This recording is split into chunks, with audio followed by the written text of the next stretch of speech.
こんにちは、福友です。お久しぶりの投稿になってしまったんですけど、今日は2つ嬉しい情報がありますので、ちょっとそのお話から先にさせていただきます。まず1つ目、チャンネル登録者数が1000人突破しました。ありがとうございます。これを機にね、これからはもっとイラストの動画の方もアップしていきたいと思っておりますので、ぜひぜひまだチャンネル登録していないという方も登録の方よろしくお願いします。続いて2つ目が、じゃん。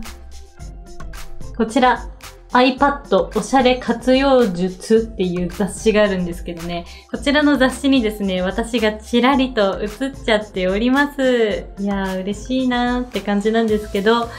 この雑誌の中ではフリッパクリップを使ったアニメーションの作り方についてお話ししてるんですけど、今日はこの雑誌の内容にちなんで、フリッパクリップよりももうちょっと凝ったアニメーションを作るやり方をお話ししていきます。今日使うアプリはおなじみの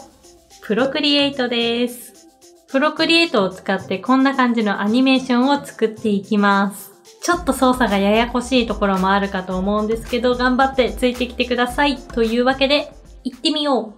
う。それではプロクリエイトを立ち上げます。今回あらかじめ下書きを書いておいたので、それを使いたいと思います。このイラストをアニメーション化していきます。そんなわけで、これ書いたやつをちょっと複製して使いたいと思います。一旦ギャラリーに戻って、で、選択をタップして、書いたアートワークを選択して複製します。そうするとこんな感じで同じイラストが複製されます。なのでこちらを使ってアニメーションを描いていきます。で、イメージのためにあらかじめ大体の色がわかるように雑に塗っていたんですけど、これはもう使わないのでロックを解除して削除しちゃいます。で、その他もちょっとわかりづらいんですけど、パジャマの模様を描いてたレイヤーがあったので、こちらも使わないので削除します。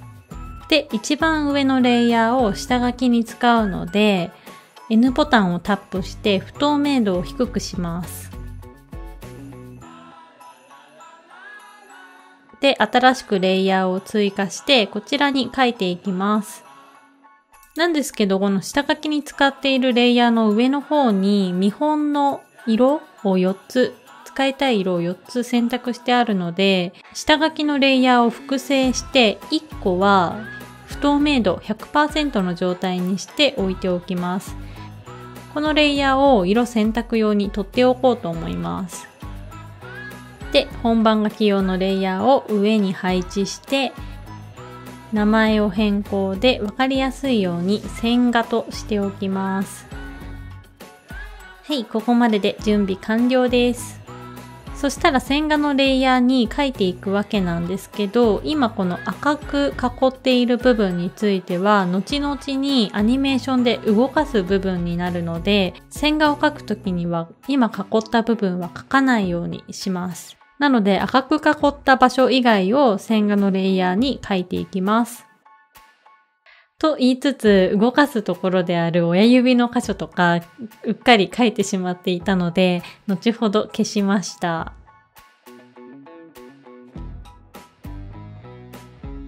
で、髪の毛についても最初はアニメーションで動かそうかなと思ってたんですけど、結局ね、最終的にちょっと違和感が逆にあったので、動かさないようにしちゃいました。で、プロクリエイト、こんな感じで線画をきれいに描く方法については別の動画の方で紹介しているので、そちらをチェックしてみてください。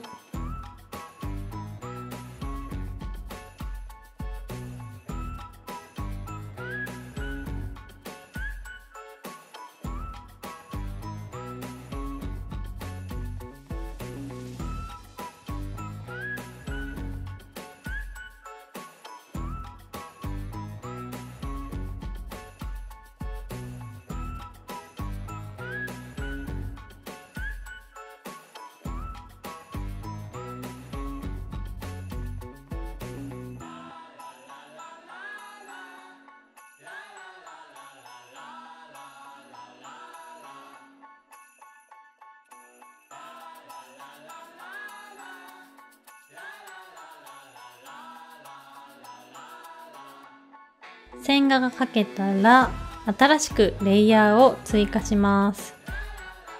で、名前を変更で、今度は色を塗るレイヤーを追加します。で、今回線画に鉛筆 6B を使っているので、そのまま直接色を塗るとちょっとあんまり綺麗に仕上がらないんですよね。そんなわけで色を塗るレイヤーを追加して、こんな感じで塗りたい箇所を囲って塗るやり方をしています。この色の塗り方については直接アニメーションに関係ないので、自分のやりやすいやり方でやってみてください。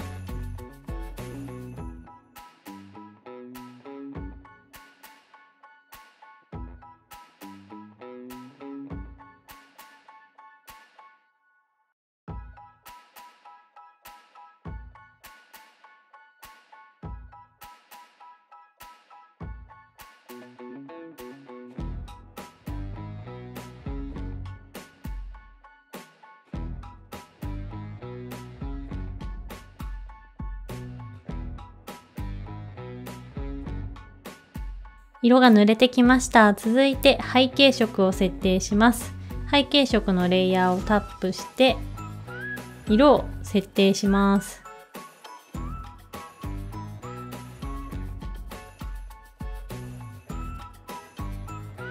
ちょっと暗すぎるので、こんな感じで微調整しまして、完了です。そしたら肌の色を塗るためにレイヤーをまた新しく追加して、こんな感じで塗っていきます。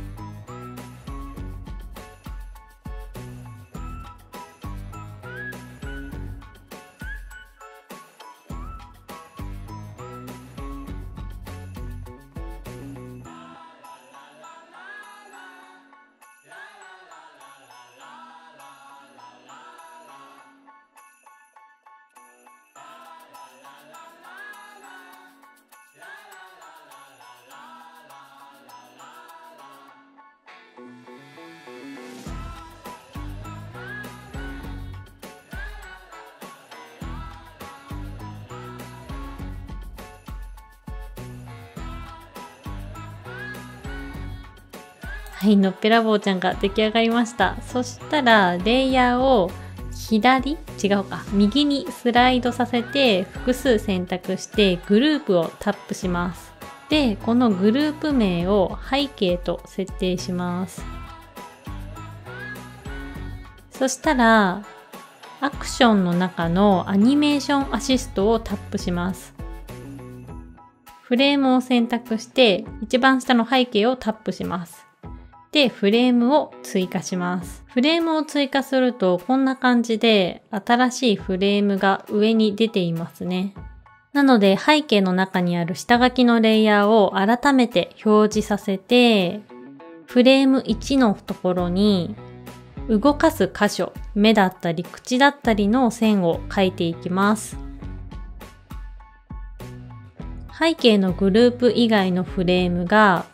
パラパラ漫画でいう一枚一枚の絵として、活用されていくので、一つのフレームは色も含めて一つのレイヤーに収まるように描いていきます。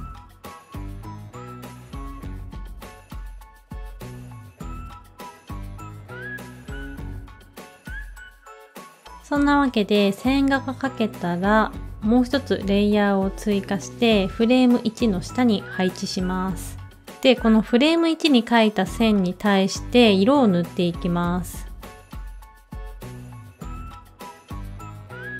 今回色を塗るレイヤーと線を引いたレイヤーを分けているので、ちょっとこんな感じでね、ややこしい作業になってるんですけど、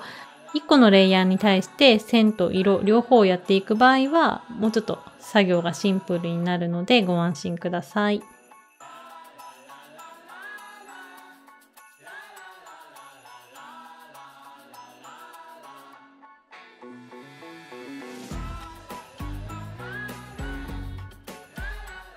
で、色が塗れたらフレーム1を選択して下へ結合させます。そうするとね、こんな感じで1個のレイヤーに収まります。ちょっと目に光を追加しちゃいましょう。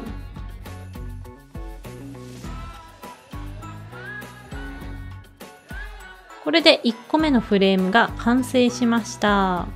そしたら次にアニメーションとはちょっと関係ないんですけど、この絵に対して影も塗っていきたいと思います。そんなわけで背景のグループの中に新しいレイヤーを追加します。で、影をつけたいレイヤーの上まで移動させて、タップをしてマスクをクリップします。で、影の色を選択して、レイヤーについては乗算に設定します。この状態で影を描いていきます。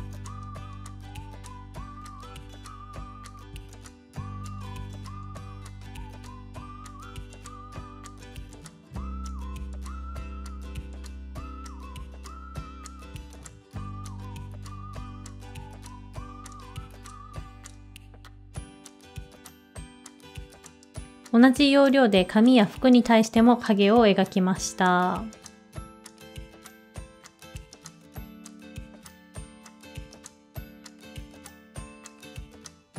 不透明度を調整してなじませれば完了です。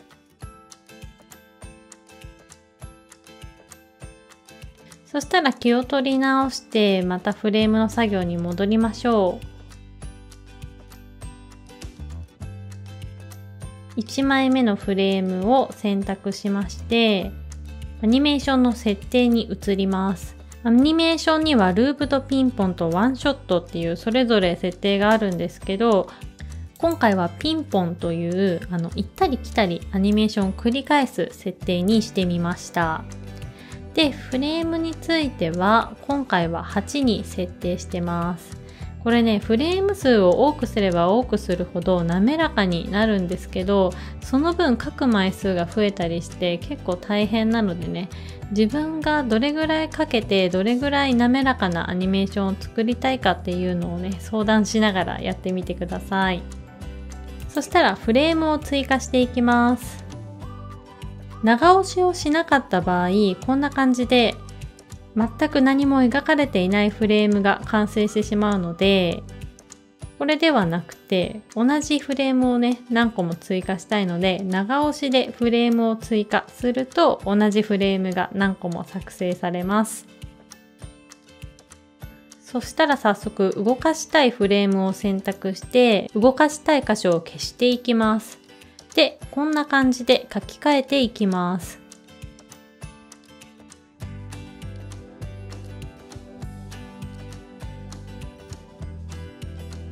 で、色を塗りたいときは新しくレイヤーを追加して塗りたい箇所を囲って色を塗っていきまして、塗り終わったら下へ結合させて1個のレイヤーに収まるようにします。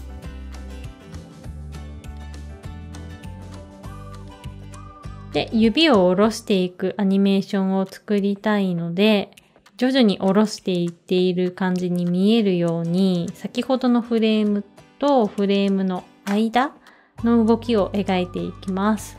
で、ちょっとね、色がついてないと分かりづらかったので、ここで設定の中の第2のフレームにカラーをつけるっていうのをオンにしてみました。そうするとこんな感じで他のフレームについては色がつくので、他のフレームの線を確認しながらアニメーションを描いていくことができます。こんな感じで間の動きを描いていきます。こうやって色が分かれてると分かりやすいですよね。で、先ほどと同様で色を塗りたいときは新しくレイヤーを追加して色を塗って下へ結合です。ここでちょっと動きを確認してみましょう。再生ボタンをタップするとこんな感じで指の部分がね、うねんと動いていることが確認できます。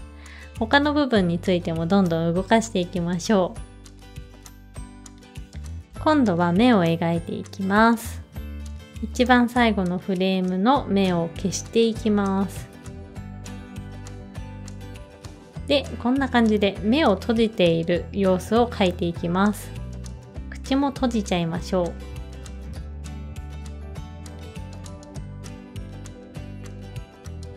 で、これで再生してみるとこんな感じでね、目をパチクリさせてる感じになりますね。で、この瞬きをさらに自然にさせるために半目状態も描いていきます。お隣のフレームを選択して目と口の部分を消していきます。で、こんな感じで半目状態を描いていきます。なんかこの眠そうな顔も可愛いですよね。で、色を塗るためのレイヤーを追加して色を塗っていきまして、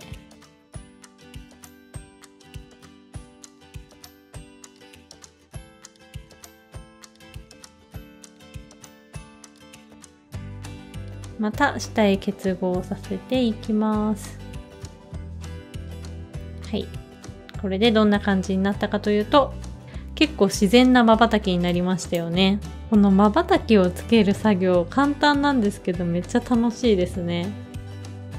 で、今回については、ついているライトを消すアニメーションなので、ライトがついているように見えるように、ちょっと小細工をしていきます。レイヤーブラシの中のソフトブラシを選択します。で、新しくレイヤーを追加して、黄色を選びまして、こんな感じでね、ちょっとポワンと明かりが灯ってる感じに色を塗っていきます。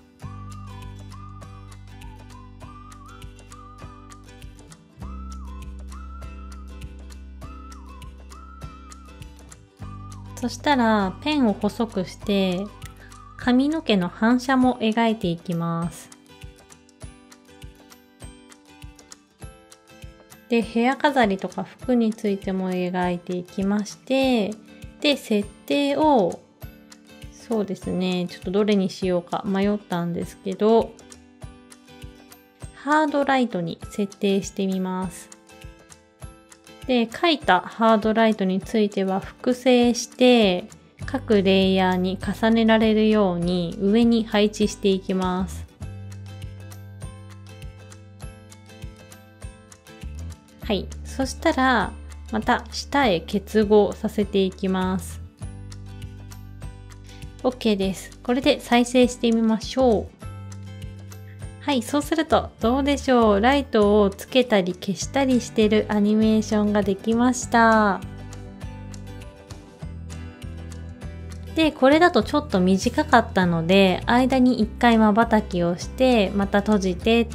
で、ライトを消してっていった感じで、ちょっとね、フレーム数を増やす作業をしてみました。今回作ったアニメーションみたいに動かす箇所が少なければ意外と簡単に作れますので、皆さんも試してみてください。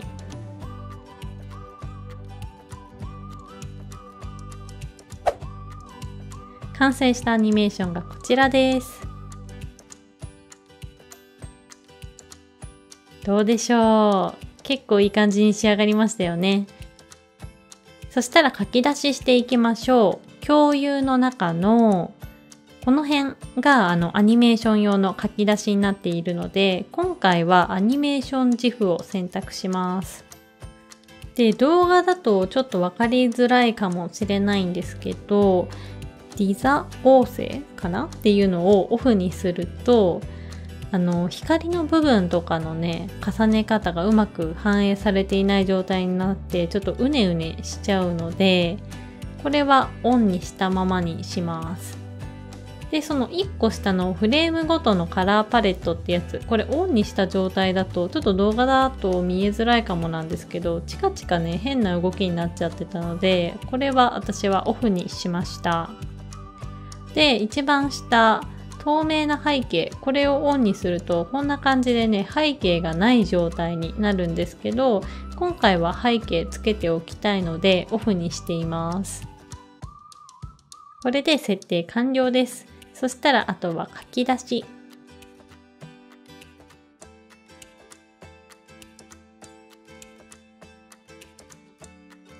今回は普通に画像を保存してみました。そうすると、じゃーん、どうでしょう。しっかりと GIF が画像の中に保存されていました。こんな感じでね、意外とアニメーション簡単に作れるので、皆さんもぜひ試してみてください。最後までご視聴ありがとうございました。